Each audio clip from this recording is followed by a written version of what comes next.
বিগত সরকারের আমলে বিতর্কিত বিভিন্ন চুক্তি ও কর্মকাণ্ড নিয়ে পর্যালোচনার সিদ্ধান্ত নিয়েছে অন্তর্বর্তী সরকার। প্রধান উপদেষ্টা ডক্টর মোহাম্মদ ইউনূসের নেতৃত্বে বিদ্যুৎ, জ্বালানি ও খনিজ সম্পদ বিষয়ক মন্ত্রণালয় সহ আরও দুটি মন্ত্রণালয়ের উপদেষ্টার দায়িত্ব পান সাবেক সচিব মোহাম্মদ ফাজুল কবির খান। দায়িত্ব পাবার পর তিনি নির্বাহী আদেশে বিদ্যুৎ, গ্যাস ও জ্বালানির দাম বৃদ্ধির প্রক্রিয়া বাতিল করে দিয়ে গণশুনানির মাধ্যমে মূল্য সমন্বয়ের সিদ্ধান্ত নেন।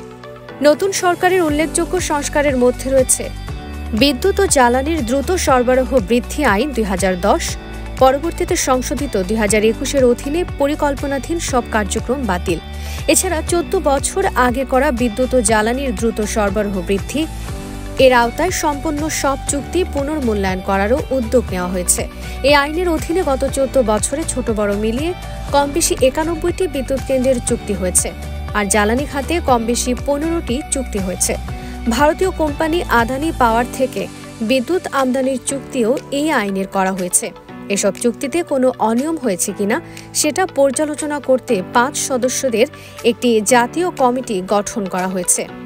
এই কমিটি বিদ্যুৎ খাতের প্রতিটি প্রকল্পই যাচাই ও সংস্কার সহ বিভিন্ন কোম্পানিতে বদলি, তদবির, অনিয়ম বন্ধে প্রয়োজনীয় সকল ব্যবস্থা গ্রহণ করবে।